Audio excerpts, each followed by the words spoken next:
Hey everybody, how you doing?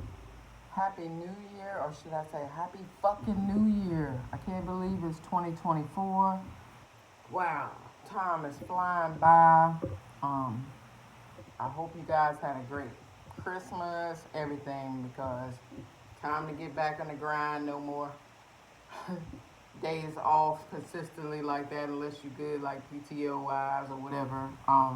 But this time of year is when everybody wants to make thousands of resolutions, and then usually by March we have not met any of those resolutions.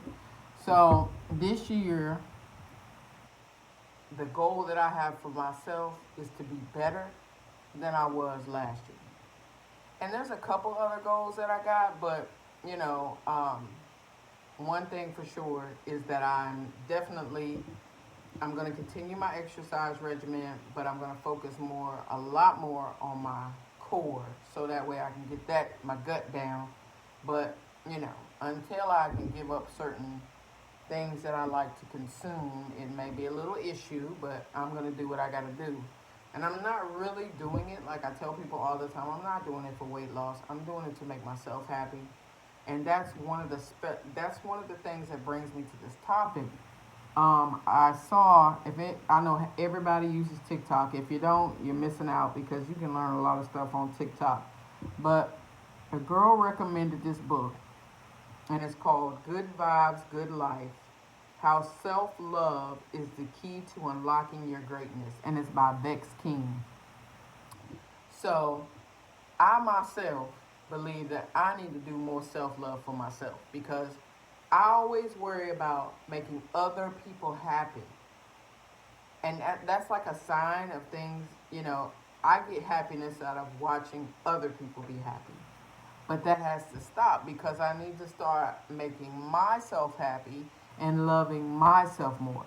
So, in reading this book, and I'm going to tell y'all, I always tell you guys when I'm reading books certain aspects of it. But I just started this book today, believe it or not, and it's really good so far. So, the first thing it says is, what is self love?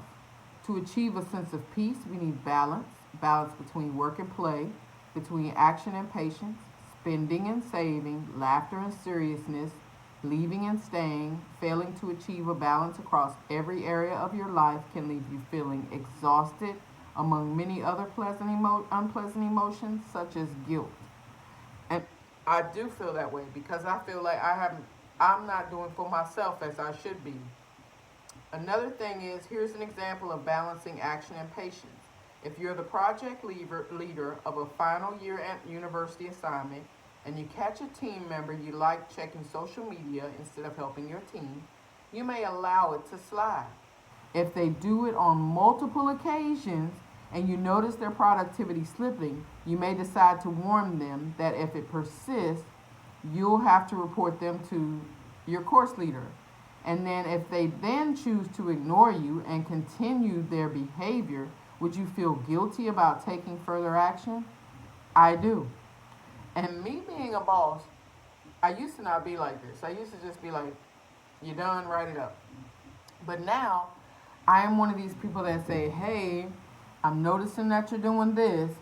If you do it again, then I'm going to have to do this and this and this." And some people get that over and over. But, you know, I want them to understand that I'm doing it for them. It's not like I'm trying to save you. That's what I tell people all the time. I'm trying to save you because I won't be your boss forever. And those of you who have worked for me before, you know I'm not your boss anymore.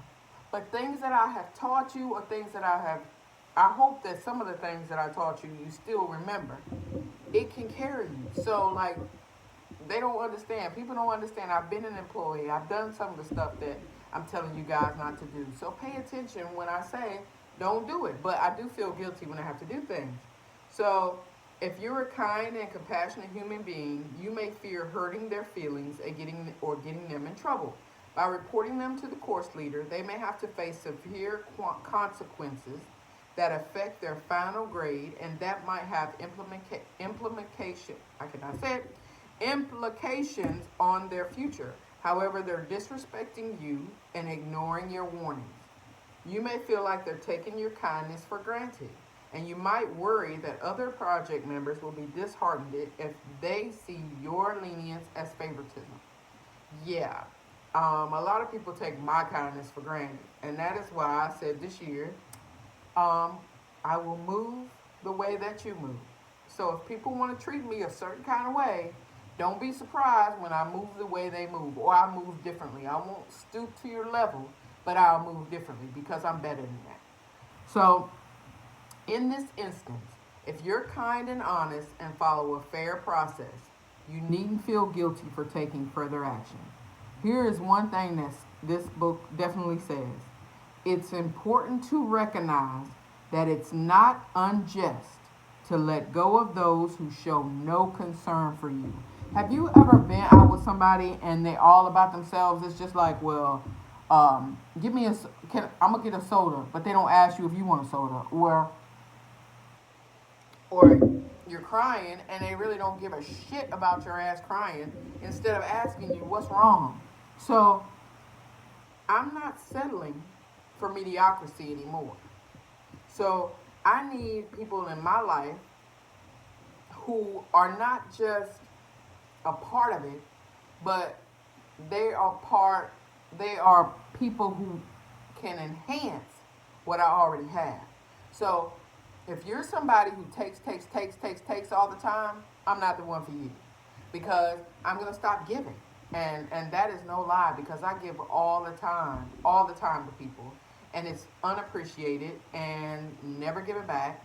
So effective this year, motherfuckers, y'all ain't gonna get the old Teresa that gives, cause she ain't gonna give it no more. She all about herself. I'm doing self-love. Now, if you deserve it and you're needy, it's a different story if you really need it. But if you just asking just to be asking, fuck that, I ain't doing it. All right, so another thing it says, the phrase self-love is often misunderstood. Self-love encourages acceptance, but many people use this as an excuse to remain unchallenged.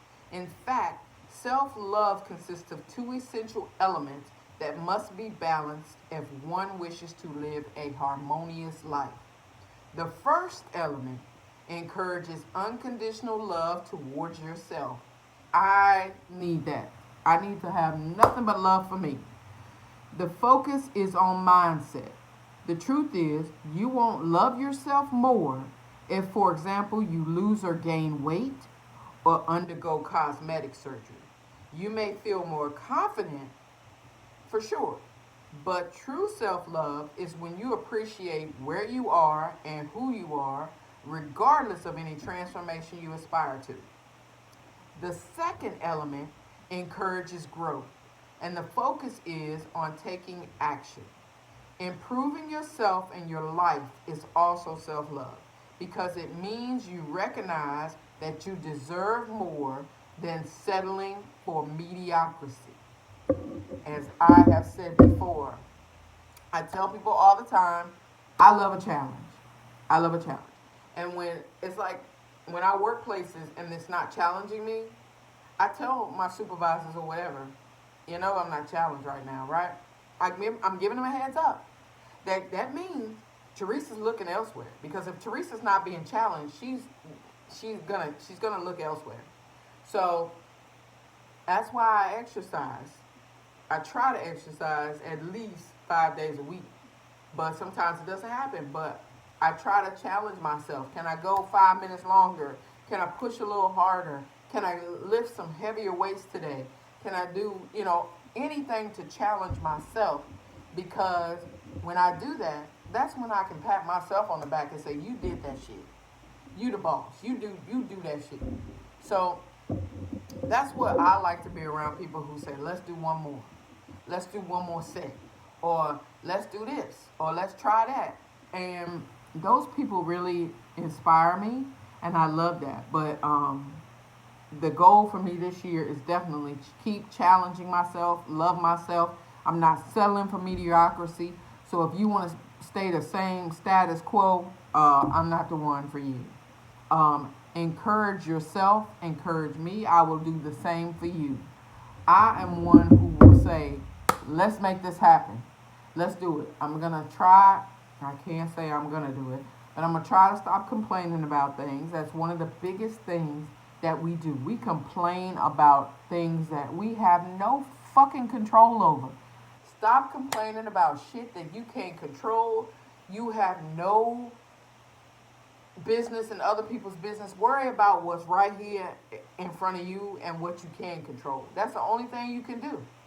And the flow of things will happen in ways that you cannot even imagine. So that's what my goal is this year for my resolution. You guys, I'm going to finish reading this book and I'll let y'all know what I learned next week. But if you can, go ahead and get this book. Good Vibes, Good Life.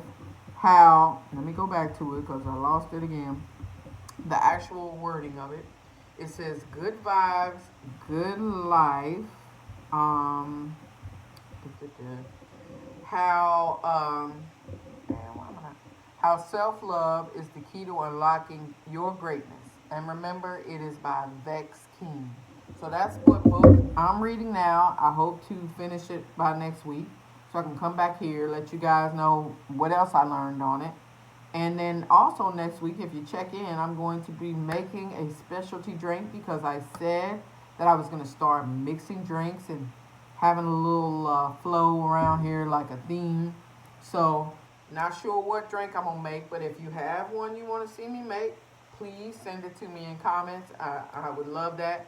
But for now, you guys, I hope you have a blessed New Year's. Love yourself before you love anybody else. And take care of yourself this year. Let's take care of ourselves. And if you see somebody else in need, not just wanting, in need, help that person. Help that person. That's what's wrong with the world. We don't want to help each other. Help each other. Not what they want, what they need, okay? All right. So good night. Thank you for tuning in. See you next week.